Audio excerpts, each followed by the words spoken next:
je crois de tout mon cœur que nous serons édifiés à l'écoute de la parole de Dieu. Amen. Amen. Amen. Dieu vous bénisse. Aujourd'hui, je vais aborder, à la grâce de Dieu, deux sujets très importants avec vous. Je parlerai de la grande prostituée et je parlerai aussi de mystère Babylone. Amen. Amen. Que Dieu vous bénisse. Nous allons prendre notre Bible. Précisément dans le livre d'Apocalypse chapitre 17. Ouais, dans l'Apocalypse 17, à partir du verset 1er. Apocalypse 17 jusqu'à 2. Jusqu'à 2. Apocalypse 17 premier. Ouais. Puis, un de ces 7 anges qui tenait les 7 coupes vint et il m'adressa la parole en disant: viens, je te montrerai le jugement de la grande prostituée qui est assise sur les grandes eaux. Au verset 2. C'est avec elle que les rois de la terre se sont livrés à l'impudicité. Et c'est du vin de son impudicité que les habitants de la terre se sont enivrés. Amen. Il faut lire le verset 15. Le verset 15. Apocalypse verset 15. Et il me dit 2 points. Les eaux que tu as vues, sur lesquelles la prostituée est assise, ce sont des peuples, des foules, des nations et des langues. Amen. Amen. Que Dieu bénisse sa parole. Amen. Je vous montre très bien. Amen. Amen. Parce que c'est un sujet qui est très important. Vous savez, le livre d'Apocalypse est un livre prophétique. Je vous montre très bien. Le livre d'Apocalypse est un livre prophétique. C'est un livre qui nous révèle sous forme de symboles autant les vérités que les iniquités qui devaient arriver dans la suite des temps. Et c'est au chapitre 17 de l'Apocalypse que Dieu expose la fausse église. Amen. Amen. Écoutez-moi très bien. Je parlerai un peu des marques distinctives de cette église-là. Ce n'est pas une prostituée comme les autres, car elle a pour client les rois de la terre. Et il est évident ici qu'il est question de prostitution spirituelle, comme Osée 4 à partir du verset 12. Du frère pour le lire. Osée 4 à partir du verset 12. Amen. Il est parlé ici de prostitution spirituelle. Et c'est la Bible qui explique la Bible. Aucun homme ne peut expliquer la parole. La parole s'interprète elle-même. Amen. Bon, Osée 4 à partir du verset 12. Allons-y. Mon peuple, ouais, consulte son bois. Elle est déjà prostituée déjà. Amen. Allons-y. Et c'est son bâton qui lui parle. Et c'est son bâton qui lui parle. Car l'esprit de prostitution. Déjà, vous voyez. Et et ils se prostituent. Ouais. Loin de leur Dieu. Comprenez bien, ils se prostituent loin de leur Dieu. Du moment où vous abandonnez la parole de Dieu, et quand vous partez vous attacher à des fables habilement conçues, vous êtes automatiquement des prostituées. Amen. Voilà ce que la parole de Dieu dit. Mon peuple consulte son bois. Le peuple est déjà prostitué. Donc c'est la parole qui explique la parole. Amen. Amen. Dieu vous bénisse. Donc cette femme-là, d'Apocalypse chapitre 17, là, elle symbolise l'église. Écoutez-moi très bien. Elle symbolise l'église. C'est une fausse église, mais elle symbolise l'église. Et elle fait croire aux gens qu'elle est la bonne église, qu'elle est la vraie église. Amen. Elle fait croire aux gens qu'elle est une église chaste. Elle fait croire aux gens qu'elle est une église, elle est une église qui n'est pas adultère. Est-ce que vous comprenez un peu? Elle veut croire aux gens qu'elle est une église universelle et apostolique. Or, en réalité, elle est adultère et infidèle à la parole de Dieu. Amen. Amen. Toute femme, normalement, toute femme porte habituellement le nom de son mari. Mais elle a régné son maître et sa parole. Donc, elle marche au plein sens du mot sans tête. Est-ce que vous comprenez un peu? Et c'est une femme, à cause de sa s'asseoir de pouvoir et de gloire, elle s'est mêlée de politique. Et elle s'est unie à la politique. Ce sont les marques distinctives pour reconnaître alors l'église prostituée. Vous comprenez bien? Elle s'est mêlée de politique et elle s'est unie à la politique. Or, la parole de Dieu nous avertit dans 1 Jean 5 à partir du verset 19. Amen. Que le frère Lapon oublie. Revois ce que la Bible dit en ce qui concerne le monde. Allons-y, frère. 1 Jean 5, verset 19. 1 Jean 5, le verset 19. Ouais. Nous, Ouais. nous savons que Nous savons que nous sommes de Dieu. ouais, nous sommes de Dieu. Et que le monde entier Et le monde entier est sous la puissance est sous la puissance. du malin. Ouais, le monde est dominé par Satan. Tous les systèmes, que ce soit le système politique, que ce soit le showbiz, ou bien tout cela, c'est le diable qui dirige ça. Or, à cause de sa sorte de pouvoir et de gloire, elle s'est mêlée de politique et elle s'est unie à la politique. Or, notre Seigneur Jésus, dans Matthieu chapitre 4, à partir du verset 8, comme on vient de le voir pour lui, vous allez voir ce que le Seigneur Jésus. Ils ont proposé, Satan a proposé le monde à Jésus. Oui, vas-y. Le diable transporta encore sur une montagne très élevée. Le diable transporta encore sur une montagne bien élevée. Lui montra tous les royaumes du monde et leur gloire. Tous les royaumes du monde et leur gloire. Et lui dit deux points. Il lui dit oui. Je te donnerai toutes ces choses. Je te donnerai toutes ces choses. Si tu te prosternes Si tu te prosternes. et m'adores. Vous allez voir ce que le Seigneur Jésus a dit. Jésus lui dit deux points. Jésus lui dit. Retire-toi Satan. Retire-toi Satan. Car il est écrit. Oui. Tu adoreras le Seigneur ton Dieu. Il est écrit, tu adoreras le Seigneur ton Dieu. Et tu le serviras lui seul. Est-ce que vous comprenez très bien ce que Jésus a dit? Amen. Jésus a refusé la politique de ce monde. Mais elle a accepté la politique de ce monde. Elle fait politique. C'est pourquoi les enfants du Seigneur ne sont pas dans la politique. Nous ne faisons pas la politique. Amen. Amen. Nous, on croit la parole en avance. Notre cité n'est pas d'ici, elle est d'en haut. Amen. Nous sommes citoyens célestes. Amen. Le Seigneur nous a assimilés aux Ivoiriens. Mais sinon, nous sommes d'en haut. Amen. Vous comprenez cela très bien, frère. Le Seigneur a refusé la politique. Elle est dans la politique. Dieu vous bénisse. Nous continuons toujours, frère. Donc, sa soif de pouvoir et de gloire l'a amené à se mêler de politique. Et elle s'est de tout temps mêlée de politique. Hein? Et elle a toujours cherché à influencer même la politique à son profit. C'est comme ça qu'elle travaille. Toujours chercher à influencer la politique à son profit. Même au chef politique ou au roi même qui veut la courtiser, là, elle vous promet des satisfactions d'ordre religieux. C'est comme ça qu'elle travaille. Elle vous promet des satisfactions d'ordre religieux afin que vous vous sentez à l'aise dans les affaires qu'elle vous montre. Elle est toujours prête, cette femme. Elle est toujours prête à bénir même ses projets égoïstes et ambitieux. Elle est toujours prête à soutenir même les conflits où se trouve son intérêt. Conflit politique, elle est dedans. Quand elle a son intérêt, elle est dedans. Conflit même militaire, quand elle a son intérêt, elle est dedans. Amen. Même commerciaux, elle est toujours dedans. Mais elle a inventé une doctrine du nom du purgatoire qui lui rapporte des milliers de dollars par jour. Parce que quand on parle du purgatoire, c'est un lieu ou un état de supplice où les âmes des justes, et vous comprenez un peu, incomplètement justifiés, vont pour purger leurs fautes.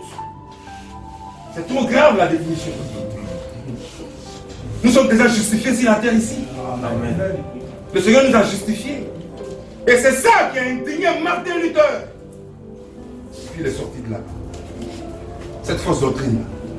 Le Seigneur t'a déjà justifié sur la terre ici. La Bible dit, qui accusera les élus de Dieu? On ne peut pas nous accuser. Et c'est Dieu qui justifie. Tout se passe sur la terre ici. Eux, ils disent qu'il y a un lieu là-bas où quand tu meurs, et ça lui rapporte des milliers de dollars par jour. Amen. Cette prostituée d'Apocalypse chapitre 17, Dieu l'expose comme ça. Avant nous-mêmes, avant que les évangélistes même ne prennent les rues pour crier dans les couloirs, tout ça, Dieu l'a déjà exposé dans Apocalypse 17. Amen. C'est le prophète envoyé de Dieu qui est venu et qui a brisé ça. Gloire soit rendue à Dieu. Amen. Amen. Que Dieu vous bénisse. Voyez-vous que cette organisation organisation, là, vous allez voir, cette organisation qui a réussi à inventer même le purgatoire, qui lui rapporte des milliers de dollars par jour, la Bible la dévoile. Amen. Nous allons prendre notre Bible, toujours, alors dans Apocalypse, chapitre 17, à partir du verset 1er. Ouais, vas-y, reviens encore là-dessus. Oui, oui, oui. Un de ces 7 anges. Oui. Qui tenait les 7 coupes. Qui tenait les 7 coupes. Viens. Viens. Et il m'adressa la parole. Il m'adressa la parole. En disant. Viens. Viens. Je te montrerai. Le jugement. De la grande prostituée. Oui, il dit le jugement de la grande prostituée. Qui est assise. Sur les grandes eaux. Est assise sur les hommes. C'est avec elle. Oui, c'est avec elle. Que les rois de la terre. Oui. Se sont livrés. À l'impudicité. Oui. Et c'est du vin. Oui. De son impudicité. Oui. Que les habitants de la terre. Se sont enivrés. Très bien. Dieu obéisse. Oui. En Apocalypse 17, à partir du verset 20, on parle d'une grande prostituée. Oui. C'est la Bible qui explique la Bible. Mais quand on va prendre Apocalypse 17 à partir du verset 9, vous allez voir que la Bible va la dévoiler en parlant d'une femme. Allons-y, frère. Le verset 9. Ouais. C'est ici l'intelligence. C'est ici l'intelligence. Qui a de la sagesse. Les 7 têtes. Les 7 têtes sont 7 montagnes. Vous comprenez bien. Les 7 têtes sont 7 montagnes. Sur lesquelles la femme est assise. Vous comprenez bien, la Bible dit 7 montagnes sur lesquelles la femme, on a vu que la femme c'est l'église. Sur lesquelles la femme est assise.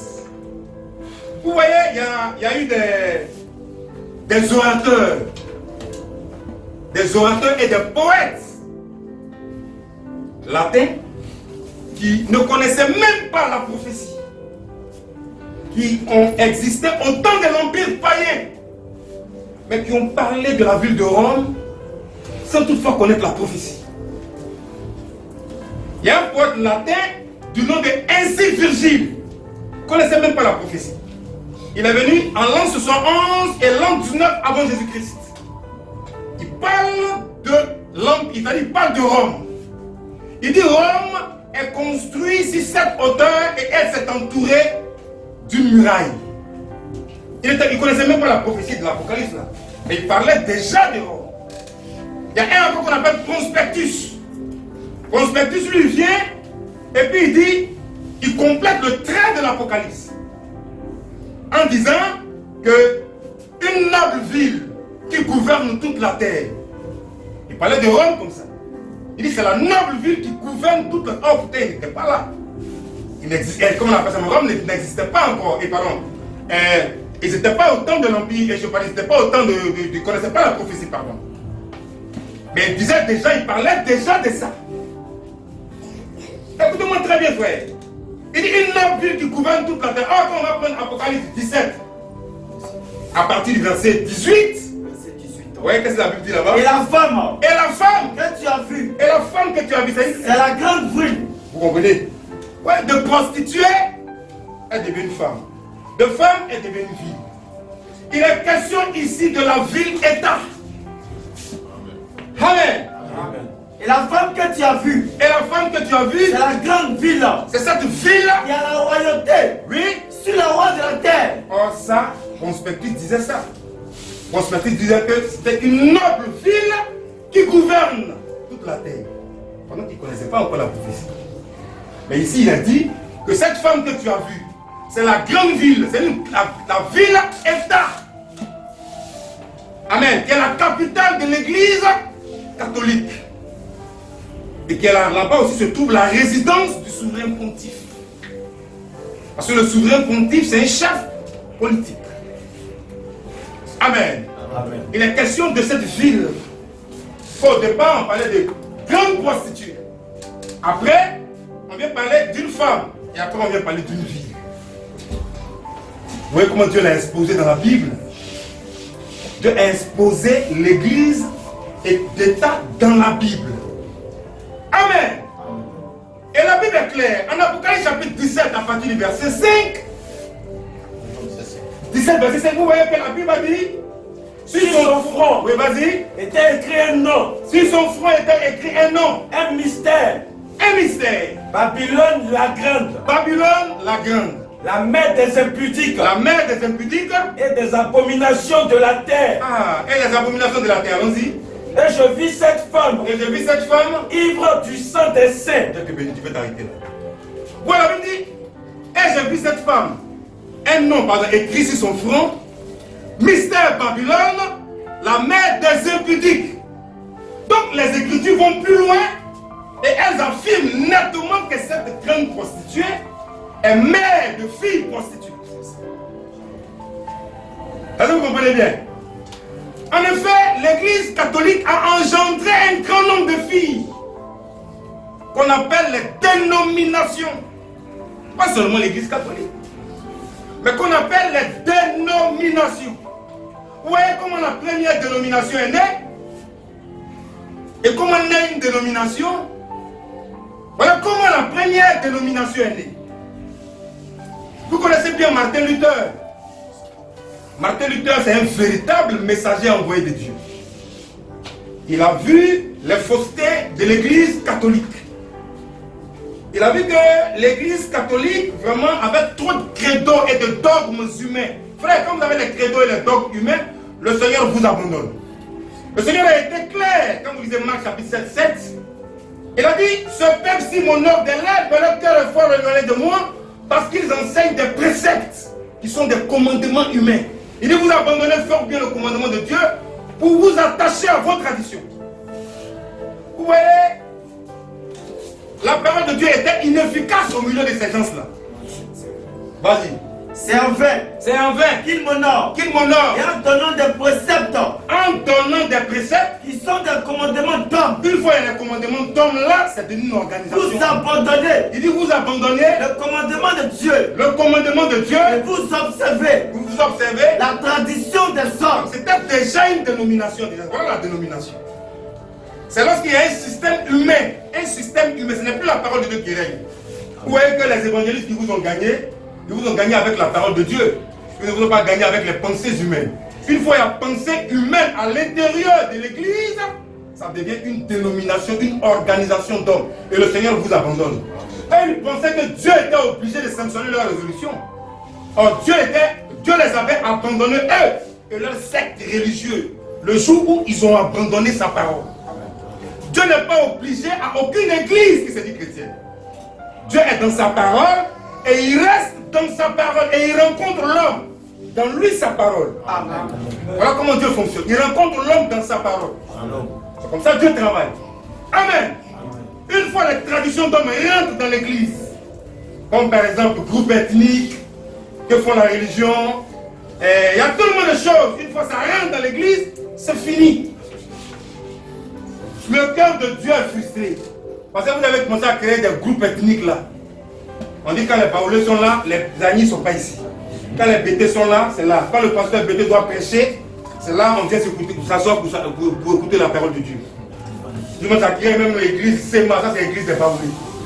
S'il n'y a pas pasteur là-bas, vous voyez, c'est ça l'organisation, le système humain. Et ça énerve Dieu. Ça le frustre, il vous abandonne. Dans le Seigneur, nous, on ne croit pas comme ça. Amen. Donc l'organisation, Martin Luther était tellement touché par les faux enseignements de l'église catholique et qu'il est sorti. Vous voyez, il a eu des adeptes, c'est-à-dire les gens l'ont suivi. Et au temps de Martin Luther de son vivant, ce n'était pas encore une dénomination. Parce que c'était le messager de Dieu qui prêchait la parole de Dieu en son temps. Donc les gens ont suivi et ils ont cru son message. Mais c'est lorsque Martin Luther est mort, c'est là qu'il y a eu deux groupes. Il y a eu un groupe qui est resté attaché à la parole de Dieu, les élus sont restés attachés à la parole.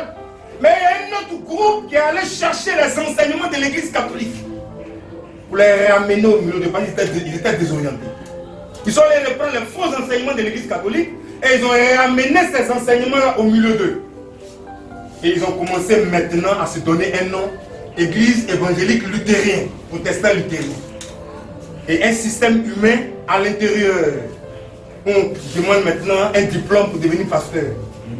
On demande maintenant un diplôme pour devenir prophète. Si tu n'as pas de bac, tu peux être pasteur. Tu dois avoir, comment on appelle ça, un BPC pour être évangéliste. Donc c'est un système humain à l'intérieur.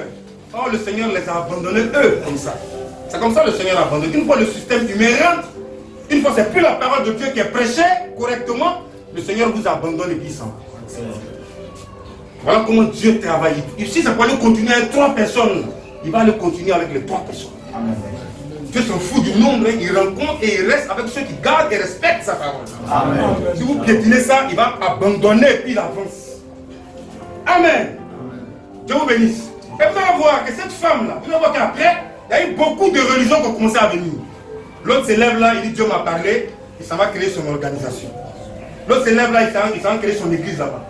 L'autre s'élève et c'est pour ce qui a fait qu'aujourd'hui, il y a eu toutes ces églises protestants. Après on est descendu aux missions et ministères, mission et ministère, mission et ministère. Aujourd'hui, on est au stade des camps de prière maintenant. C'est-à-dire Dieu est adoré comme fétiche, comme communion. Quand vous rentrez là-bas, vous voyez, c'est une femme qui est là, et puis maintenant, les gens sont autour d'elle. Et puis ils font répétition des paroles seulement. Dites que je suis comme ça, je suis riche, je suis comme ça, c'est quoi ça? Si Dieu dit qu'il sera riche, il n'y a pas quelqu'un qui peut bloquer ça. Amen. Si Dieu dit aussi que tu n'auras rien, tu vas monter, tu vas descendre. Mais c'est Dieu qui peut lutter avec lui. Il dit un temps pour chaque chose. Même si tu veux être sorcier, vous êtes le plus grand sorcier du monde. Il dit un temps pour toi, tu vas mourir. Et puis quand le temps arrive, tu t'en vendras à musulman. C'est lui qui commence à écrire dans sa Bible. C'est lui qui commande. L'homme ne meurt qu'en son temps. C'est Dieu qui a dit ça. Amen.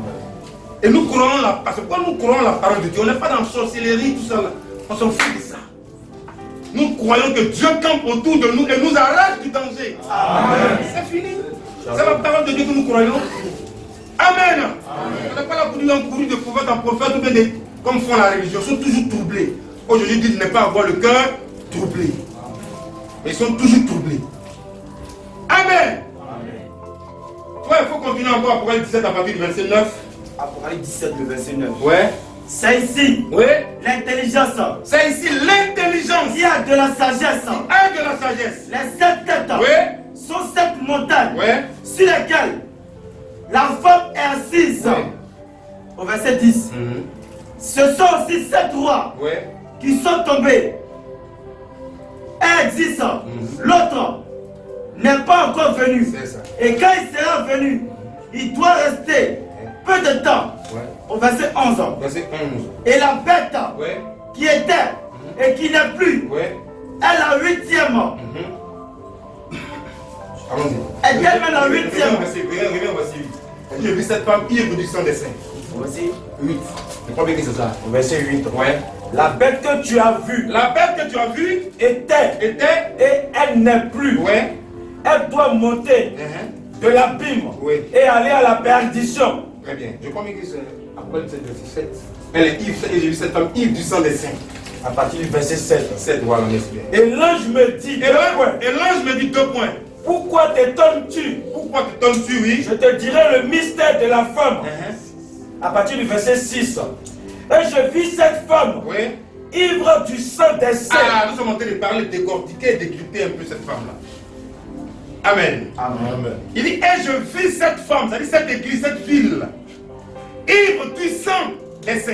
Et du sang des témoins de Jésus. Est-ce que vous comprenez un peu? Et du sang des témoins de Jésus. Donc l'église catholique a tué. Vous vous rappelez bien l'inquisition. Tous ceux qui avaient une foi contraire à l'église de Rome devaient être tués. Les 68 millions de chrétiens qui ont été égorgés par l'église de Rome. Mais rappelez-vous même les Huguenots. Les Huguenots qui ne voulaient pas se procéder, c'est-à-dire qui ne voulaient pas assister à la messe. Parce qu'ils ont trouvé que la messe est une abomination. Mais les Huguenots ont été tués à cause de ça. Ils ne voulaient pas assister à la messe. Ils ont été tués, ils ont vu que la messe, c'est-à-dire que du paganisme même. C'était l'adoration du Dieu soleil. Ils ont été tués pour ça. Oui. Parce que quoi? Ils avaient la doctrine de Christ. Christ avait une doctrine. Ils avaient la parole de Dieu. Est-ce qu'il doit suivre un homme ou il doit suivre la parole? C'est la parole que je suis. Amen. Donc ils ont été tués. Christ avait, oui, mais Christ avait une doctrine. Quand on prend Jean chapitre 7, à partir du verset 14 à 15, Christ avait une doctrine, il avait sa doctrine à lui. Jean 7. Allons-y, frère, oui. 14. Ouais. Vers le milieu de la fête. Vers le milieu de la fête, Jésus monta au temple. Jésus montait au temple Et il enseignait. et il enseignait. Les Juifs s'étonnaient. Les Juifs ont commencé à s'étonner. Disant, Disant, comment connaît-il les Écritures? comment connaît-il les Écritures? Lui Qui n'a point étudié. Arrêtez là. Parce que pour eux, les gens pensent que l'école théologie, là, c'est aujourd'hui. Chez les Juifs, là, pour prêcher, là, il fallait aller dans leur école théologique pour aller étudier. Donc ça étonnait les gens. Jésus n'a pas étudié. Et même ses apôtres même n'ont pas étudié. Mais ils connaissaient la parole de Dieu. Il dit, mais comment connaît-il les Écritures? Celui qui n'a point étudié. Parce qu'on ne le connaît pas dans notre école théologique. Pendant notre université du Saint-Esprit, on ne l'a jamais vu là-bas. Nicodème même a créé, Nicodème le docteur de la loi, a créé son école là. Mais il n'a jamais vu ce monsieur là-bas. Mais comment il peut prêcher correctement comme ça la parole de Dieu? Lui qui n'a point étudié dans nos écoles. Et écoutez, Jésus va le parler. Jésus leur répondit, Jésus leur répondit, ma doctrine ma doctrine n'est pas de moi, n'est pas de moi, mais de celui qui m'a envoyé. Jésus avait une doctrine qui n'est pas de lui, mais de celui qui l'a envoyé. Et Jésus a confié cette doctrine-là aux apôtres. Quand vous voyez dans Actes chapitre 17, vous allez voir dans Actes, prends échauffement, Matthieu et Jean chapitre 17, excuse-moi, Jean chapitre 17. Vous allez voir que Jésus même a prié pour les apôtres pour leur dire que ceux-là ont reçu ma doctrine. Je ne prie pas pour le monde, c'est-à-dire que je ne priais pas pour les pharisiens de la dénomination. Mais je prie pour ceux qui ont reçu mes paroles. À partir du verset Jean chapitre 17, il faut commencer à partir du verset 8. Ouais, 8, vas-y. Car je leur ai donné les paroles Ouais, lui qui dit que la doctrine n'est pas de lui, il dit je leur ai donné les paroles que tu m'as données que tu m'as données. et ils les ont reçues. C'est clair. Et ils les ont reçues. Et ils ont vraiment connu que je suis sorti de toi. Oui, Et ils ont cru que tu m'as envoyé. oui. C'est pour eux que je prie. C'est pour eux que je prie. Ils ont gardé la doctrine. Donc c'est pour eux que je prie. Je ne prie pas pour le monde. Je ne prie pas pour le monde, c'est-à-dire pour la dénomination rien, mais il prie pour ceux qui ont gardé les paroles. C'est sa parole. Amen. Dieu te bénisse. Oui. Donc il priait pour les apôtres ont reçu, ils ont gardé la parole. Et en Actes chapitre 2, à partir du verset 42, les apôtres ont donné cette parole aux croyants.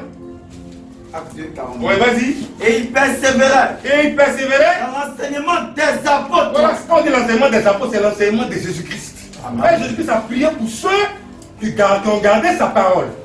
Donc c'est l'enseignement de Jésus-Christ. Donc les gens persévéraient dans l'enseignement des apôtres, qui était l'enseignement de Christ. Donc quand les apôtres nous demandent de nous baptiser au nom de Jésus-Christ, là, ça vient de Christ, ça vient de Jésus. Amen. Quand ils disent que les femmes ne doivent pas prêcher, ça vient de comment on appelle, de Jésus. Amen. Est-ce que vous comprenez un peu? Amen. Donc on peut mourir pour ça, mais c'est la vérité. Amen. Même quand les apôtres nous demandent de nous sanctifier, ça vient de Jésus. Amen. Mais beaucoup n'aiment pas la sanctification. Beaucoup de croyants n'aiment pas la sanctification. Or, 1 Corinthiens chapitre 5, à partir de 1 Corinthiens chapitre 5, quand ils prennent ça, et 1 Corinthiens chapitre 2, non, c'est vrai, ils peuvent vivre mal, mais non! L'apôtre Paul est clair. 1 Corinthiens chapitre 1, l'apôtre Paul était en train de traiter un cas abominable. À partir du verset 1er. Ben, vas-y. On entend dire généralement, Oui. il y a parmi vous Oui. de l'impudicité. Très bien. Et une impudicité Oui. telle qu'elle ne se rencontre même pas chez les païens. Vous comprenez bien? L'apôtre Paul traitait un cas abominable d'un frère qui avait la femme de son père. C'était vraiment, c'était tout abominable, c'était pas bien. Vous comprenez bien? Un frère qui Plus que oui, l'un de vous à la femme de son père. très bien, tu peux t'arrêter là. Les gens ils prennent ça pour dire bon, c'est vrai, il peut vivre moi les yeux sauvés. Mais tu ne seras pas enlevé. Tu vis comme ça, tu vas rester sur la terre pour affronter l'Antichrist. Tu ne peux pas aller dans l'enlèvement. L'apôtre Paul même n'était pas d'accord avec cette vie. Donc ça veut dire que Jésus-Christ même n'était pas d'accord avec cette vie. Amen. Amen. Écoutez-moi très bien, frère. C'est la doctrine de Christ. La sanctification, c'est la doctrine de Christ. Même quand on va lire, il faut prendre Éphésiens chapitre 5. Vous allez voir que Éphésiens chapitre 5, à partir du verset 4. Amen. Oui. Éphésiens 5, verset 3 à 5, pardon. 3 à 5. Vous allez voir l'apôtre Paul. L'apôtre Paul même dit, il dit qu'il ne soit pas nommé au milieu de vous. Au verset 3. Ouais, vas-y. Que l'impudicité. Quand l'impudicité, c'est-à-dire que les frères qui ont une double vie, là. C'est-à-dire qu'il a une vie chrétienne, et puis ils sont les païens. Sortir les païens, c'est grave. Dieu n'aime pas le mélange. Ça, Dieu n'aime pas le mélange. C'est ce que Dieu n'aime pas là. C'est le mélange. Quand vous prenez l'Ancien Testament, et vous lisez bien l'Ancien Testament, vous allez voir que c'est le mélange entre son peuple et les autres peuples qu'il n'aimait pas. Quand vous prenez Genèse chapitre 6, verset 2 à 3, la Bible dit les fils de Dieu allaient vers les filles des hommes. Ça énervait Dieu en même temps, il a envoyé Noé un messager pour venir prêcher, pour leur dire que cette vie-là, lui n'apprécie pas ça. Que l'impudicité, Oui, vas-y. qu'aucune espèce d'impureté, Oui, et que la cupidité oui, ne soit même pas nommée oui. parmi vous. Ainsi qu'il convient à des saints. Amen. Dieu te bénisse. Est-ce que vous comprenez un peu? Quand le peuple, c'est-à-dire les fils de Dieu sont allés vers les filles des hommes, en Genèse chapitre 6, à partir du verset 2 à 3, la colère de Dieu s'est enflammée. Est-ce que vous comprenez un peu? Il n'aime pas le mélange. Dans l'Ancien Testament, c'était le mélange de son peuple avec les autres peuples. Dieu ne voulait pas ça. Ouais, vas-y. Les fils de Dieu, Les fils de Dieu, vu que les filles des hommes, quand on dit les fils de Dieu, vu que les filles des hommes, là, les fils de Dieu, c'est la sémence bénie des sept. Et les filles des hommes, c'est qui? Vas-y. les fils de Dieu, Oui. vu que les filles des hommes Vu que les filles des hommes étaient belles, étaient tellement jolies. Parce que leur visage bien maculé, bien peinturé, avec de grosses boucles d'oreilles. C'est pas leur habillement, comment on appelle ça, mais collant, vraiment, c'est dégoûtant. Dehors, on voit. Est-ce que vous comprenez un peu? Donc, quand les fils de Dieu ont commencé à voir ça, et ils en prient et ils ont commencé à prendre les femmes là-bas en même temps. pour femmes, Oui, Dieu n'aime pas parmi toutes celles qu'il choisit. Dieu n'aime pas le mélange. Les frères qu'on est copines, là, Dieu n'aime pas le mélange. Il dit qu'ils sont partis prendre des femmes. Vous comprenez bien? Ils sont partis prendre des femmes. Mais la colère de Dieu s'est enflammée. Alors l'Éternel dit, 2 points, Alors l'Éternel dit 2 points. mon esprit ne restera pas à toujours dans l'homme, Il n'est pas content de cette ville. car l'homme n'est que chair, Voilà. et ses jours seront de 120 ans. Et Dieu n'est pas content de ça. Du mélange. C'est pourquoi regardez que quand vous allez prendre Genèse 22 et Genèse 24 à partir du verset 2 à 4, vous allez voir qu'Abraham va dire à son serviteur, va dans mon pays, va dans ma patrie. Parce que Dieu n'aime pas le mélange. Et va dire à mon serviteur de choisir une femme pour moi. Vous comprenez bien? Allons-y 2 à 4, vas-y. Verset 2. Ouais. Abraham dit à son serviteur, Abraham dit à son serviteur, le plus ancien de sa maison, le plus ancien de sa maison. l'intendant de tous ses biens, Oui, mais je te prie, ta main sous ma cuisse, ta main sous ma cuisse. et je te ferai jurer par l'Éternel, Vous comprenez? Et je te ferai jurer par l'Éternel. le Dieu du ciel, Oui, et le Dieu de la terre, et le Dieu de la de terre. ne pas prendre pour mon fils De ne pas prendre pour mon fils. une femme parmi les filles des Cananéens. Dieu n'apprécie pas ça. Le mélange là, il n'apprécie pas ça. Même quand vous allez prendre Nombre chapitre 12 à partir du verset 1, vous allez voir que Aaron et Myriam parlaient contre Moïse parce que Moïse avait pris une femme étrangère. Mais dans la loi, ce n'était pas correct. Vous comprenez bien? Ce n'était pas correct. Est-ce que vous comprenez? Mais dans la loi, ce n'était pas correct. Mais ils ont vu parce que Dieu leur avait dit ouvertement que ne prenez pas de femmes étrangères. Tu comprends un peu? Mais comme il y avait une révélation dedans, c'est pourquoi Dieu a donné raison à Moïse. Amen. Est-ce que vous comprenez un peu? Il y avait une révélation là-dedans. Voyez-vous, souvent les fils de Dieu même ne se mélangent pas. Amen. Amen. Que Dieu vous bénisse. Amen. Ouais, vas-y, lis ça. En Nombre chapitre 12, verset 1. Marie-Aaron Marie-Aaron parlait contre Moïse parlait contre Moïse. au sujet de la femme éthiopienne. Vous comprenez, c'est une femme éthiopienne. Vous voyez, Dieu vous bénisse. Même, nous on laisse ça qu'on prend même Esdras 2. Esdras 10, pardon, verset 2 à 10. Vous allez voir que Dieu encore s'est fâché contre son peuple parce qu'ils ont pris des païennes, des gens des nations. Pour les frères qui écoutaient ça là, n'écoutez pas ça pour que ça sorte. Amen. Écoutez ça pour que vous la mettez en pratique. L'homme tombe, moi il peut tomber. Amen. Mais la vérité ne doit pas être changée. C'est pas parce que moi je suis tombé dans un péché que je vais me mettre à la chair ici pour changer ce qui est vrai. C'est ce que font certains prédicateurs. Comme il est tombé dans un péché, il va venir maintenant dire bon, afin de pécher, là, vous pouvez pécher maintenant. La vérité reste la vérité. Elle ne change pas. Amen. Nous sommes des humains, on commet des erreurs. Mais la vérité, le prédicateur doit toujours dire ce qui est vrai.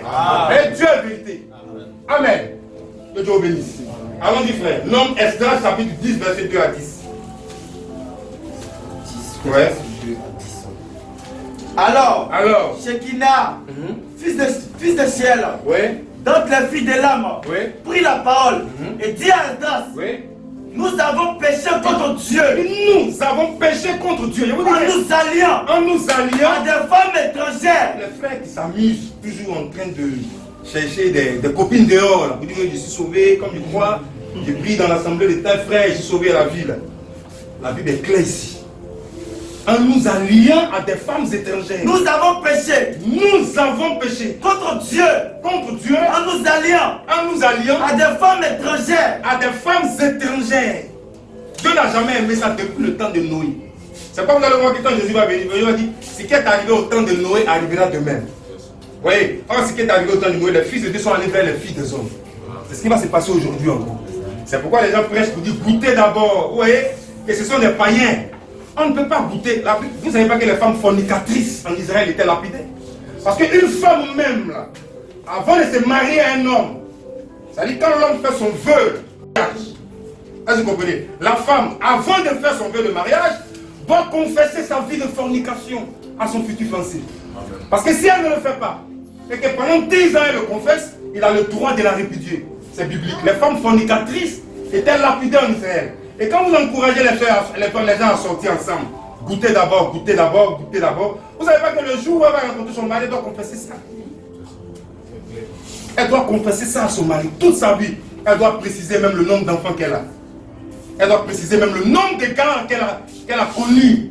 Voilà la parole biblique, voilà le message du temps de la paix. Le pur message que Dieu a donné à Frère Branham.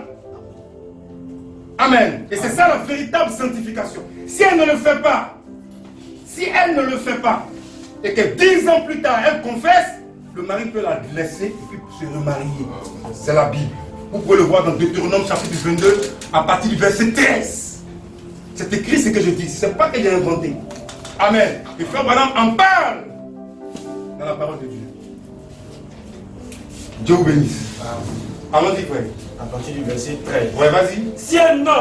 Si un homme qui a pris une femme est allé vers elle et il est allé vers elle, éprouve ensuite de l'aversion pour sa personne, oui, s'il lui impute des choses criminelles s'il lui impute des choses criminelles, et porte atteinte à sa réputation en disant, et porte atteinte à sa réputation en disant, j'ai pris cette femme, j'ai pris cette femme, je me suis approché d'elle oui, et je ne l'ai pas trouvée vierge, et je ne l'ai pas trouvée vierge, alors le père et la mère de la jeune femme prendront les signes de sa virginité, oui, et les produiront devant les anciens de la ville, et les produiront devant les anciens de la ville, à la porte. Le père de la jeune femme dira aux anciens, j'ai donné ma fille pour femme à cet homme, oui, et il l'a prise en aversion. Il lui impute des choses criminelles en disant, je n'ai pas trouvé ta fille vierge. oui. Oh, voici les signes de la virginité de ma fille. Oh, voici les signes de la virginité de ma fille. Et ils déploreront son vêtement devant les anciens de la ville. Oui. Les anciens de la ville saisiront alors cet homme et le châtiront. Et parce qu'il a porté atteinte à la réputation d'une vierge d'Israël, ils le condamneront à une amende de 100 cycles d'argent, oui, qu'ils donneront au père de la jeune femme. Elle restera sa femme. Et il ne pourra pas la renvoyer, oui, tant qu'il vivra.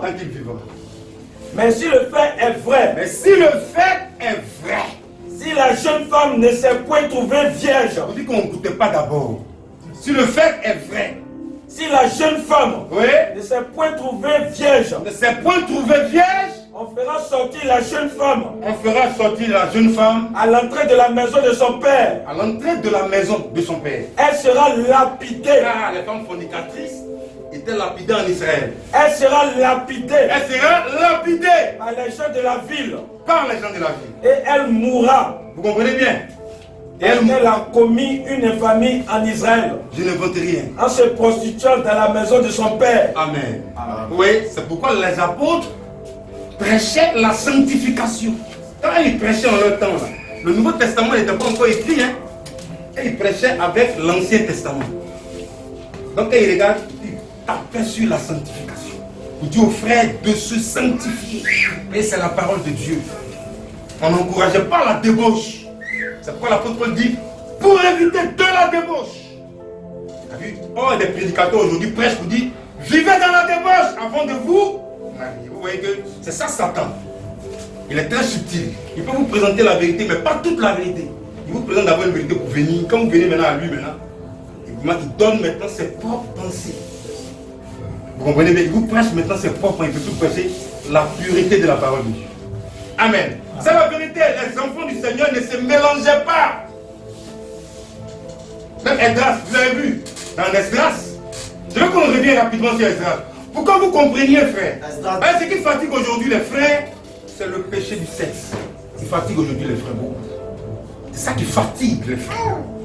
Le péché du sexe, ça les fatigue. J'ai une femme à la maison, et ils sont dehors encore. Ça ne les suffit pas. Ils sont dehors encore en train de courir, s'asseoir dans les maquis, boire beaucoup de boissons, bière. Voilà, je suis chaud. Ça, c'est de la débauche. Concentrez-vous sur la parole. L'enlèvement n'est plus loin. Amen. Amen. Amen. Allons-y, frère. Alors, Oui. Shekinah, Oui. fils de ciel, C'est ça. donc les fils de l'âme, Ouais. pris la parole, Pris la parole. dis à Esdras, Et dis à Esdras, nous avons péché nous avons péché contre Dieu contre Dieu. en nous alliant En nous alliant. à des femmes étrangères. Si vous comprenez ça bien. En nous alliant à des femmes étrangères, pour les frères qu'on est païennes. Là. Vous voyez? C'est ce que la Bible dit. Abandonnez vos païennes. Ne vous unissez pas aux païennes. Elles n'ont pas le même esprit que vous. Allons-y, frère. En nous alliant Ouais. à des femmes étrangères qui appartiennent Ouais. au peuple du pays. C'est ça. Mais en Israël, ne reste pas pour cela sans espérance. C'est ça. Amen. Dieu te bénisse. T'as fini? Frère, dans le Nouveau Testament maintenant, vous savez, dans le Nouveau Testament, c'est chrétien et païen. Chrétien et païen que Dieu n'aime pas. 1 Corinthiens 7, verset 39. Je lis tout ça pour montrer que je m'appuie sur la Bible. 1 Corinthiens 7, verset 39. Regardez un peu. Dieu n'aime pas ça, cette union-là. Entre chrétien et païen, même chrétien et puis dénominationnel. Malade Miss là, Dieu n'aime pas. Une femme est liée aussi longtemps Elle liée aussi longtemps que son mari est vivant. que son mari est vivant. Mais si le mari meurt, Oui, elle est libre elle est libre. de se marier Oui. à qui elle veut. À qui elle veut? Seulement Seulement que ce soit dans le Seigneur. dans le Seigneur qui doit le faire. Elle ne doit pas s'unir aux autres. Dieu n'aime pas le mélange. C'est pas les frères qui sont dans le mélange. Ils s'amusent avec le christianisme. Vous voyez le christianisme? Où ils sont venus se balader? Ils sont venus parce qu'ils ont entendu la connaissance de la parole de Dieu. Ils sont venus. Ils ne savent pas que la vie de la connaissance là, il faut vivre là ce que tu connais. Est-ce que vous me suivez bien, frère? Amen. 1 Corinthiens chapitre 9, verset 1er. Voyez ce que l'apôtre Paul dit encore là-dessus. Ne suis-je pas libre? Ne suis-je pas libre? Ne suis-je pas apôtre? Ne suis-je pas apôtre? N'ai-je pas vu Jésus notre Seigneur? N'ai-je pas vu Jésus-Christ notre Seigneur? N'êtes-vous pas mon œuvre dans le Seigneur? N'êtes-vous pas mon œuvre dans le Seigneur? Si pour d'autres, Si pour d'autres, je ne suis pas apôtre, je ne suis pas apôtre. je le suis au moins pour vous, Oui. car vous êtes le sceau de mon apostolat dans le Seigneur. Très bien, allons-y. C'est là ma défense Oui. contre ceux qui m'accusent. Très bien, allons-y. N'avons-nous pas le droit de manger et de boire? Oui. N'avons-nous pas le droit de mener avec nous De mener avec nous. une sœur? Oui. Une sœur dans la parole. Et Dieu n'aime pas le mélange. Une sœur dans la parole. Donc, ce n'est pas seulement dans l'Ancien Testament, c'est écrit. Hein. Dans le Nouveau Testament encore, c'est écrit. Une sœur. Il n'a pas dit une païenne, mais il dit une sœur qui croit comme toi, qui a la même foi que toi. Parce que la fréquentation se fait entre deux personnes de même foi. Parce que vous prenez une païenne, vous allez voir que vous allez souffrir. Elle va se maquiller devant vous, elle va faire ce qu'elle veut, elle rentrer à n'importe quelle heure devant vous. Elle va vivre comme elle veut, elle va s'habiller, ce que vous ne nous condamnez. Vous voyez comme les soeurs s'habillent correctement. Mais elle va porter son pantalon serré devant toi. C'est pas le pareil, vous n'avez pas le même esprit. C'est pourquoi Dieu ne veut pas qu'on s'allie à ceux-là. Ne jouez pas à la Bible, hein, ne jouez pas à la parole de Dieu. C'est trop sérieux ça. Amen. Allons-y. N'avons-nous pas le droit de mener avec nous une sœur qui soit notre femme, Oui, une sœur qui soit notre femme, comme font les autres apôtres comme font les autres apôtres? et les frères du Seigneur? Tous les apôtres sont mariés, mais avec des sœurs dans la parole de Dieu. C'est ce que l'apôtre Paul révèle ici. Amen. Amen. Et c'est pas fini, il va vous donner un dernier verset. 2 Corinthiens chapitre 6, à partir du verset 14 à 15. Je vous donne ce verset là. 2 Corinthiens 6, verset 14 à 15. 2 Corinthiens 6, verset 14 à 15. Qui me suit bien? Écoutez bien, c'est la parole de Dieu, c'est la doctrine de Christ. Allons-y, frère. À partir du verset 14. Ouais. Ne vous mettez pas. Il parle de vous, ne vous mettez pas Avec les infidèles. C'est une infidèle. Sur un joug étranger. Un joug étranger. Car quel rapport Quel rapport y a-t-il entre la justice y a-t-il entre la justice et l'iniquité et le péché? Allons-y. Où qu'y a-t-il de commun Qu'y a-t-il de commun entre la lumière entre la et lumière les ténèbres? et les ténèbres? Quel accord Quel accord y a-t-il y a-t-il entre Christ entre Christ et Bélial? et un démon? Quel accord y a entre Christ et Bélial? Vous voyez ça? Quel accord y a-t-il entre le fidèle et l'infidèle? Ou quelle part Quelle part a le fidèle a le fidèle avec l'infidèle? Vous voyez comment la parole de Dieu est claire? C'est des versets qui résonnent et sont clairs pour montrer que Dieu n'aime pas le mélange. Il a dit ce qui est arrivé au temps de Noé va arriver encore. Donc il ne faut pas être la mauvaise partie de la prophétie. C'est-à-dire celui-là même qui va accomplir ses fils de Dieu et puis quand tu as uni avec les païens. Dieu condamne ça. Donc revenons à la parole de Dieu. C'est ce qui est scripturaire.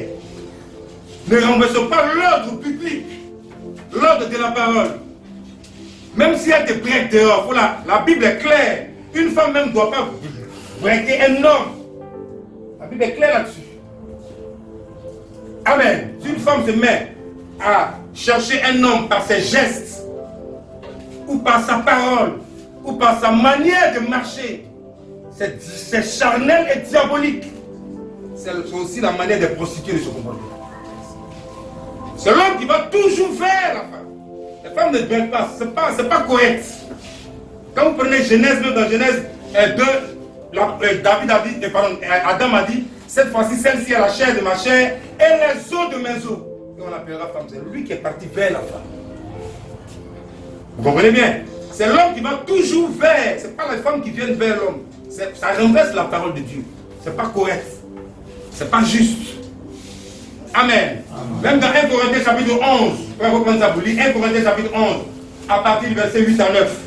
Vous voyez, pour montrer que ce n'est pas la femme qui va vers l'homme. Verset 8 à 9. Oui, vas-y. En effet, l'homme n'a pas été tiré de la femme. L'homme n'a pas été tiré de la femme. Mais la femme C'est la femme a été tirée de l'homme. Vous comprenez bien, c'est la femme qui a été tirée de l'homme. Et l'homme L'homme n'a pas été créé n'a pas été créé à cause de la femme. à cause de la femme. Mais la femme a été créée Oui. à cause de l'homme. Amen. C'est clair. Donc c'est l'homme qui doit aller vers. Ce n'est pas les femmes qui vont faire des déclarations d'amour à l'homme. C'est diabolique et c'est païen. Et c'est ce qui se passe au monde aujourd'hui. Oui, vas-y, Genèse 2, 20, lis ça. Oui, 23, 22 à 23. Genèse 2, 23 à 24. Oui, vas-y. Et l'homme dit deux points. Et l'homme dit, Voici cette fois-ci, ouais, celle qui est os de mes os ouais, et chair de ma chair. et chair de ma chair, On l'appellera femme on l'appellera femme parce qu'elle a été prise de l'homme. parce qu'elle a été prise de l'homme. C'est pourquoi l'homme quittera son père et sa mère et s'attachera à sa femme. Elle s'attachera à sa femme. Et ils deviendront une seule chair. Ils deviendront une seule chair. C'est l'homme qui va vers la femme, pas la femme qui va vers l'homme. C'est diabolique et charnel qu'une femme va vers un homme. La Bible n'a jamais dit ça. La déclaration d'amour est faite par l'homme. C'est vrai que la femme accepte cette déclaration parce qu'elle a le droit d'accepter comme de refuser. Voilà, c'est tout ce que Dieu lui a donné. Mais ce n'est pas elle qui va faire une déclaration d'amour à un homme. C'est diabolique et puis c'est charnel. Ce n'est pas la Bible ça. Que Dieu vous bénisse. Amen. Je crois que cette parole tombe dans les oreilles des personnes qui comprennent et qui vont sortir et la mettre en pratique. Amen. Parce que la parole est claire. Elle dit ne vous bornez pas seulement à écouter, mais mettez-la en pratique. Vous avez entendu que la Bible est claire que Dieu n'aime pas le mélange de ses fils avec des païens. Vous devez garder cela dans votre cœur et méditer ces paroles-là. Que Dieu vous bénisse. Amen. Frère, nous allons aborder rapidement mon deuxième sujet. La Bible parle ici d'un mystère Babylone. Apocalypse 17 à partir du verset 5. Je sais qu'il y a des versets qu'on n'a pas lus, mais on reviendra sur le Saint-Esprit me conduit là-bas. Amen. Amen. Vous prenez Apocalypse 17 à partir du verset 5. Verset 5. Oui. Sur son front, Sur son front était écrit. Oui, était écrit un nom. Oui, sur son front était écrit un nom. Un mystère. Un mystère. Babylone la grande. Babylone la grande. La mère des impudiques. La mère des impudiques. Et des abominations de la terre. Oui, si Dieu n'est pas d'accord avec les impudiques spirituels, comme les prostituées spirituelles, il ne sera pas d'accord avec les impudiques naturels et les prostituées naturelles. Voyez-vous? Quand vous regardez bien la parole, elle est claire. On dit, il est écrit un nom, un mystère. Babylone la grande, la mère des prostituées et des abominations de la terre. Est-ce que vous comprenez un peu? Oui, Rome n'est pas Babylone. Hein. Il y a Babylone et puis il y a Rome. Parce que Babylone, c'est une ville antique. Vous comprenez bien, qui était située au bord du fleuve Euphrate, dans l'actuel Irak. C'est à Babel ou à Babylone que commença la religion contre Dieu. Parce qu'il y avait un homme du nom de Nimrod. Lui qui a voyagé avec les descendants de Sem, de Sam et de Japheth. Et ils sont arrivés à un pays du nom de Shinéar. Et c'est là-bas qu'ils sont restés dans les plaines. Et c'est là-bas qu'ils ont commencé à se dire entre eux, on va construire une grande ville. Vous comprenez bien? On va construire une grande ville, on va donner un nom à cette ville-là. Écoutez-moi bien, on va donner un nom à cette ville-là. C'est là que l'idée de Babylone a commencé. Alors, vous comprenez, on va donner un nom à cette ville-là. Afin que nous ne soyons pas dispersés sur la face de la terre. Genèse, on en parle. Afin que nous ne soyons pas dispersés sur la face de la terre. Mais frère, c'est de ce peuple qui ne craignait pas Dieu là. Mais c'est un peuple qui ne craignait pas Dieu. C'est de ce peuple qui ne craignait pas Dieu que le monothéisme s'est transformé en polythéisme. C'est-à-dire la croyance en un unique Dieu s'est transformée en la croyance en plusieurs dieux. Ce qu'on appelle le monothéisme. Et c'est là-bas aussi que le mensonge de Satan s'est élevé contre la vérité de Dieu. Vous comprenez bien? Donc, Nimrod même qui signifie en hébreu rebelle. C'est lui, arrivé à ce moment, il est devenu puissant. Et il a commencé à régner sur les autres. Nimrod a commencé à régner, il est devenu puissant, il a commencé à régner sur les autres. Et ils ont commencé à créer plusieurs villes. Notamment la ville de Ninive, qui était la capitale de l'Empire assyrien. La ville de Ninive était la capitale de l'Empire assyrien. Ils ont créé la ville de Ninive. Créé plusieurs villes, après ils ont créé Babylone, la plus grande ville. Babylone qui signifie la porte des dieux. Amen. Parce qu'elle formait le quartier général de la religion de Baal. Qui me comprend bien, frère? Ça, il parle de Babylone. Vous allez voir pourquoi on dit mystère Babylone. Sur son front. Sur son front. Était écrit un nom. Mystère. Ouais. Babylone la grande. Ouais. La mère des impudiques. Ouais. Et des abominations de la terre. Très bien. Vous voyez, ils avaient un système là-bas. Donc partout le système babylonien se propageait. Tu comprends? Les hommes étaient livrés à la domination de la religion. Parce que Babylone avait un but. Le but de Babylone, c'était de soumettre tout le genre humain à une hiérarchie religieuse qui allait dépendre du souverain. Voilà le but de ça. Ça a commencé d'abord déjà à Babylone là-bas. Est-ce que vous comprenez un peu? Très bien. Donc, à cet effet, toute la science sacrée était connue par le clergé. C'est le clergé qui distribuait. Vous comprenez bien cette science-là? Il donnait cette science-là à ceux qui étaient initiés. Vous comprenez bien? Il donnait ça à ceux qui étaient initiés comme dans leur doctrine. Et cela se faisait sous l'ordre du souverain, du grand souverain. Voilà, du grand souverain pontife en leur temps. Amen. Amen. Que Dieu vous bénisse. Donc, frère, quand nous continuons bien, la Bible dit que le clergé, là, c'est-à-dire le clergé, c'est eux qui détenaient la science. Donc, ils expliquaient ça à tous ceux qui étaient soumis. Donc, si vous n'êtes pas soumis, ils ne vous expliqueraient pas les mystères liés au salut. C'est comme ça qu'ils travaillaient. Sans cette soumission-là, ils ne vous expliquaient pas ce qui était. Ils ne vous expliquaient pas les symboles. Les symboles et les rites de la religion. Il fallait obligatoirement que vous soyez soumis. C'est comme ça qu'ils travaillaient. Amen. Amen. Donc, de même que la femme de l'Apocalypse, amen, l'ancienne Babylone a enivré toutes les nations de son vin. Amen. La Bible dit dans le livre de Jérémie que Babylone a été dans la main de l'Éternel, comme une coupe enivrant toute la terre. Verset 5. Allons-y. Jérémie 51. Verset 5. À partir du verset 5. Ouais, vas-y. Car Israël et Juda Ouais. ne sont point abandonnés de leur Dieu, de l'Éternel des armées. Ouais. Et le pays des Chaldéens est rempli de crimes contre le Saint d'Israël. Fuyez de Babylone, Fuyez de Babylone. et de chacun sauve sa vie, Et chacun sauve sa vie. de peur que vous ne périssiez dans sa ruine. Car c'est un temps de vengeance pour l'Éternel. Il va lui rendre selon ses œuvres. Babylone était dans la main de l'Éternel une coupe d'or. Ouais, Babylone était dans la main de l'Éternel. Quand les gens parlaient, ils parlaient de la Babylone même. Il y avait Babylone même qui existait. Parce qu'à Rome, on dit mystère Babylone. Parce que Rome n'est pas Babylone. D'abord, on parle d'abord de Babylone. D'abord, il y avait un système là-bas à Babylone. Qu'on est allé retrouver à Rome. C'est pourquoi on dit mystère Babylone. À Rome, c'est devenu un mystère maintenant. Allons-y. Babylone Oui. était dans la main de l'Éternel Était dans la main de l'Éternel. une coupe d'or Oui. qui enivrait toute la terre. Les nations ont bu de son vin. C'est pourquoi les nations étaient comme en délire. Soudain Babylone tombe. Elle est brisée. Gémissez sur elle. Prenez du baume pour sa plaie. Peut-être guérira-t-elle. Amen. Dieu te bénisse. Donc, vous voyez que c'est Jérémie qui parle de Babylone. Donc, quand Jean écrivait l'Apocalypse,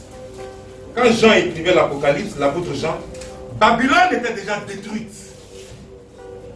Babylone était laissée en ruine.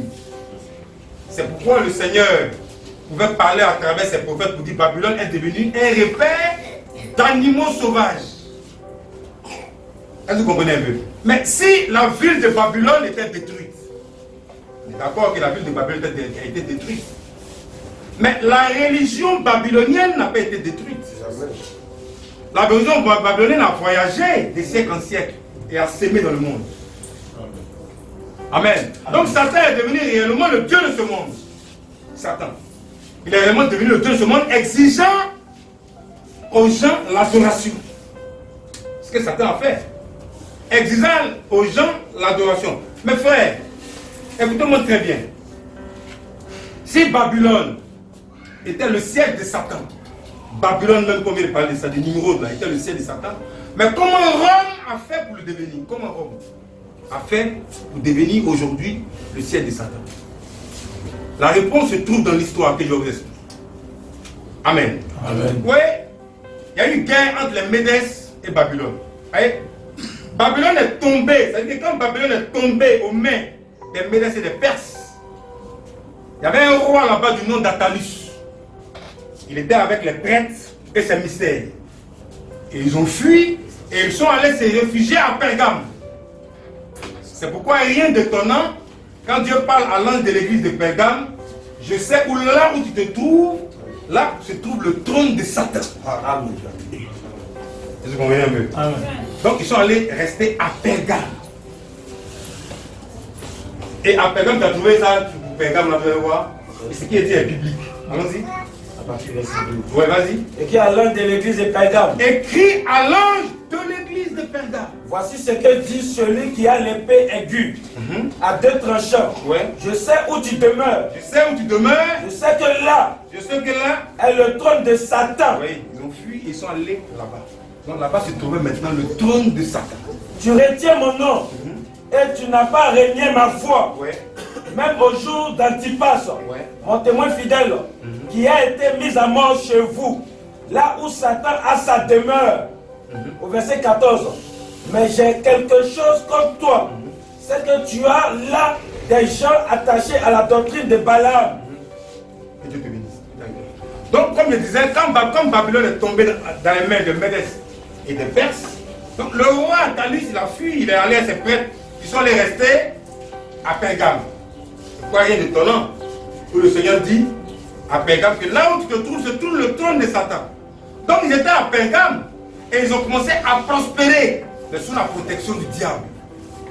Il y a eu là une succession de princes, c'est-à-dire de rois. Notamment le roi Attalus, jusqu'à ce qu'on arrive au roi Attalus III. C'est au temps du roi Attalus III, que pour des raisons seulement connues par la souveraineté de Dieu, qu'il a remis, vous comprenez bien, le royaume matériel et le royaume spirituel à l'empereur Jules César. Et c'est l'empereur Jules César maintenant qui a été le premier roi à porter le titre de souverain pontife de la religion babylonienne. Voilà comment ça arrivait à Rome. C'est pourquoi on dit mystère Babylone. Vous avez vu? Voilà comment le trône est arrivé à Rome. Donc c'est lui qui a été le premier. Donc il y a eu une succession. Vous comprenez bien, il y a eu une succession alors de rois qui ont porté ce titre de souverain pontife. Jusqu'à ce qu'on arrive au temps du roi Stephen. C'est lui qui a refusé de porter le titre. C'est après lui maintenant qu'ils ont décidé maintenant qu'il est pape maintenant. C'est-à-dire que les gens s'appellent maintenant des papes. Des souverains pontifes. Est-ce que vous comprenez un peu? Des souverains pontifs qui ont commencé à venir maintenant. Les papes ont commencé à venir. Les souverains pontifs. C'est pourquoi quand vous lisez en Apocalypse chapitre 17, Dieu ne parle plus de Pergame comme étant le trône de Satan. Mais Dieu maintenant parle maintenant de Rome. Dieu dit le trône de Satan maintenant se trouve dans un mystère Babylone.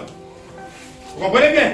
Il dit le trône de Satan maintenant se trouve dans un mystère Babylone. C'est-à-dire, ça se trouve sur une cité. Dans une cité, 6 sur 7 collines. Et celui qui est là-bas, alors c'est un souverain pontife. C'est lui qui porte tous les titres. C'est-à-dire, il porte tous les titres de Dieu. Il dit qu'il est le remplaçant du Fils de Dieu. Il dit qu'il peut pardonner les péchés. Il dit qu'il a tout pouvoir. Et quand on le rend visite, on doit se prosterner devant lui. Chose que l'apôtre Pierre a toujours refusé. C'est-à-dire, pour le voir d'abord, il faut que vous déboussez de l'argent. On ne le voit pas comme ça. On doit d'abord débourser de l'argent pour le voir. Et ensuite, sa bague là, on doit baiser sa bague, obligatoirement. Vous devez baiser sa bague obligatoirement. Et vous retirez même de sa présence sans lui tourner le dos. Oh, Pierre n'a jamais fait ça. Oh, ils disent que Pierre ne le punit pas. Pierre n'a jamais fait ça. Quand vous prenez Actes chapitre 10, à partir du verset 25, vous allez voir qu'il y avait quelqu'un qui voulait se fléchir les genoux devant Pierre. Pierre a refusé. Acte 10, 25. Lorsque Pierre entra, Oui. Corneille, Oui. qui était allé au-devant de lui, Corneille qui était allé au-devant de lui. tomba à ses pieds Oui, tomba à ses pieds. et se prosterna. Et se prosterna. Mais Pierre Mais Pierre, le releva voyez, mais Pierre le releva en disant, lève-toi, lève-toi. moi aussi, Moi aussi. je suis un homme. T'as vu? Or, lui, il permet que les gens se prosternent devant lui. Or, l'apôtre Pierre n'a jamais accepté que quelqu'un se prosterne devant lui. Et on dit des serviteurs de Dieu, font ça, on dit des faux serviteurs de Dieu. On se prosterne devant eux. Et là, l'apôtre Pierre ici. Il a été clair. Mais Pierre le releva Mais Pierre le releva en disant, en lui disant, lève-toi, lève-toi. moi aussi, Moi aussi. je suis un homme. Je suis un homme. Un homme ne se prosterne pas devant un homme. L'église n'a qu'un seul chef. Amen.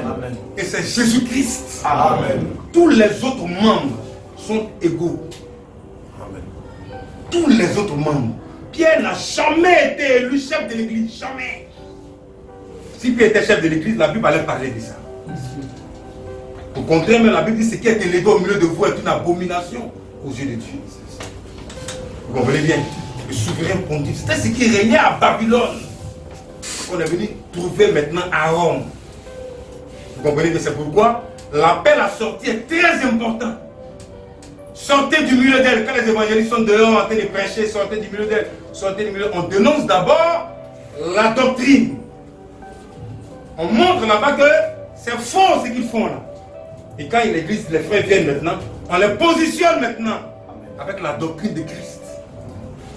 Amen. Amen. Parce que Jude verset 3 est clair.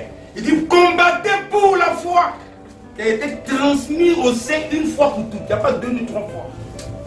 Vous dites les gens qui s'élèvent devant le public, qui inventent des doctrines, c'est fini. Il y a une seule doctrine et elle se trouve dans la Bible. Le Seigneur a laissé ça dans sa Bible et il doit venir retrouver cela dans sa Bible. C'est pas si vous voyez quelqu'un en train de créer une autre Bible, c'est un déni. Vous voyez tellement le Seigneur utilisait le prophète, il y avait des gens qui étaient venus demander d'écrire une Bible. Il a vu que c'était une séduction. Alors quand il prend ces gens-là, le prophète, vous voyez qu'il n'y a même pas match toute façon, Dieu utilisait l'homme de Dieu. Il y avait la nuée surnaturelle sur sa tête. Et remarquez qu'il a fait une expérience au-delà du rideau du temps. Et quand il a fait l'expérience au-delà du rideau du temps, l'ange lui a dit, tu seras jugé. Il dit, mais je serai jugé par rapport à quoi? Il dit, mais tu seras jugé par rapport à ce que tu as prêché sur la terre. Il dit, ah bon? D'accord. Est-ce que Pierre est là-bas? Il dit, est-ce que Pierre sera jugé? Il dit, Pierre sera jugé. Est-ce que Paul sera jugé? Il dit, Paul sera jugé. Il dit, ah, Dieu merci. Si Paul sera jugé et que Paul passe, moi je passe avec mon groupe parce que j'ai prêché le même. C'est comme ça un serviteur de Dieu parle. J'ai prêché le même évangile comme Paul. Ah, Paul pouvait dire dans le livre de 1 Corinthiens, chapitre 15. Il faut reprendre pour lire ça. 1 Corinthiens 15, prends Galates chapitre 1 d'abord. Prends Galates chapitre 1. Galates chapitre 1 à partir du verset 11 à 12. Vous allez voir ce que Paul dit. Galates 1. Ouais. À partir du verset 11. 11, oui. Je vous déclare, frère. Il dit, je vous déclare, frère, Que l'évangile qui a été annoncé que l'évangile qui a été annoncé par moi n'est pas de l'homme. il n'est pas de l'homme. Ton frère Branham n'a pas prêché un évangile qui vient de l'homme. Il n'est pas de l'homme. Car Car je ne l'ai ni reçu, il dit, je ne l'ai ni reçu. ni appris d'un homme, Il n'a pas reçu ça, il n'a pas appris ça d'un homme. même pas une révélation Gardez le mot révélation dans votre tête. Pas une révélation de Jésus-Christ. de Jésus-Christ. 1 Corinthiens chapitre 15, verset 3. Vous allez voir ce que la Bible dit encore. 1 Corinthiens 15 à partir du verset 3. Ouais. Je vous enseignais Je vous ai enseigné avant tout, comme je l'avais aussi reçu, je l'avais aussi reçu, que Christ que Christ, est mort pour nos péchés. très bien, il dit comme il a reçu, que Christ est mort pour nos péchés. Amen, allons-y. Selon les Écritures, Selon les Écritures, il a été enseveli, il a été enseveli, qu'il a ressuscité qu'il a ressuscité, le troisième jour, uh-huh, selon les Écritures, selon les et Écritures, qu'il a apparu à ses faces, et qu'il a paru à ses faces, puis aux 12. puis aux 12. Ensuite, Oui, il a apparu aussi oui, à plus de 500 frères. oui, à la fois. Dieu te bénisse. Mais il a reçu ça de qui? La réponse se trouve dans 1 Corinthiens chapitre 11 à partir du verset 23. Il a reçu ça de qui? 1 Corinthiens 11. Verset 23. À partir du Car Car, j'ai reçu du Seigneur oui, il a reçu du Seigneur. ce que je vous ai enseigné. C'est pourquoi on doit prêcher comme Paul. Parce qu'il a reçu du Seigneur ce qu'il nous a enseigné. C'est pas d'un homme. C'est pas qu'un frère Branham est venu. Frère Branham a dit, Paul est là, oui. Il sera jugé aussi. Frère Branham de répondre maintenant, si Paul passe, je passe avec mon groupe parce que j'ai prêché le même évangile que Paul. Et il a entendu un groupe de personnes derrière qui a dit, c'est là-dessus que nous reposons. Est-ce que vous comprenez bien, frère? C'est de cela qu'il est question. Prêcher comme Paul. Aujourd'hui, les gens disent non, non, on ne peut pas écouter Paul. On écoute aujourd'hui. Non, ça c'est un envoûtement. Ça c'est les hommes qui vous ont envoûtés. Non, nous n'écoutons plus Paul, nous maintenant, on écoute maintenant un homme là quand nous prêchons parce que nous c'est l'homme là. C'est lui que Dieu a envoyé. Dieu a envoyé qui? Il y a 7 messagers, Dieu a envoyé qui encore? Les enfants du Seigneur ne seront pas séduits. Amen. Amen. Amen. Et quand vous écoutez ces messagers-là, vous voyez que quand vous entrez dans leur organisation, ce sont les dénominations. Une dénomination, les dénominations. Une dénomination, c'est quoi? Une dénomination aussi a aussi un siège social. Et les assemblées ne sont pas autonomes. Je veux comprendre toutes les 10 000 offrandes et qu'on envoie ça sur lui qui est là, le gros pasteur qui est là. Les assemblées ne sont pas autonomes. Or, dans la Bible, toutes les assemblées sont autonomes. Amen. Vous comprenez bien? Voilà. Les offrandes, les dîmes, tout ça. Le pasteur prend, les ministres et l'évangile prennent. Et ça, c'est pour les frères. Il y a des frères qui ont des problèmes dans l'assemblée aussi, on peut les aider. C'est pour eux. Mais on doit prendre tout pour envoyer chez le pape là-bas, on envoie chez lui. Le président des pasteurs. Vous voyez que ça, c'est une abomination. Ça donne mal à la tête. Un président, depuis quand un président des pasteurs a existé dans la Bible? Et puis aujourd'hui, quand vous-même partez dans l'église, vous voyez, souvent c'est leur photo en main. Ils ont envoyé une stratégie, maintenant c'est la photo qu'on met à l'entrée de l'église avec photo de sa femme. Ça montre que c'est son église à lui. C'est ça. C'est pas l'église du Seigneur. Parce que l'église du Seigneur, quand on met ta photo. Nous-mêmes, on ne met même pas photo, mais même quand on met ta photo, même pour évangéliser, on ne met même pas les photos. On fait quoi une photo? Vous voyez, regardez un peu les photos là. Genre, tu sens que ce n'est pas Christ. Il est en train de se faire voir même. Costume.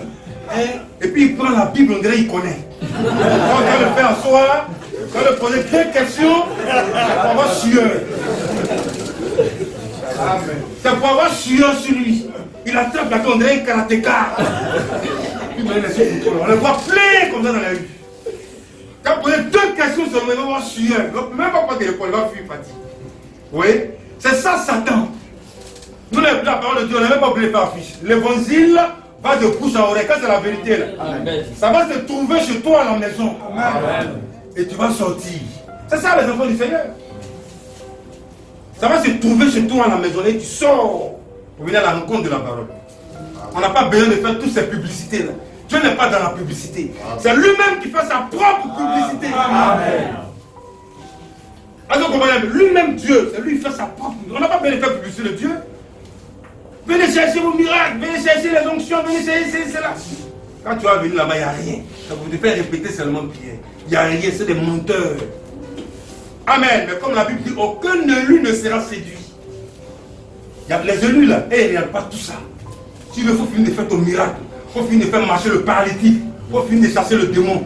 Il va t'envoyer sur le terrain de la parole pour sonner bien. Amen. Il va te dire, qu'est-ce que tu prêches dans ton assemblée? Ta femme qui est assise, qui s'appelle maman pasteur. Tu es bloqué déjà. Montre ça dans l'église, tu es déjà bloqué. Tu as fini de faire tous tes miracles, c'est bien beau, hein. Mais sur le terrain de la parole, qu'est-ce que tu nous prêches? La Bible dit dans Jacques 3, verset 1. C'est pas par les miracles pour Jacques 3, verset 1. La Bible est claire là-bas.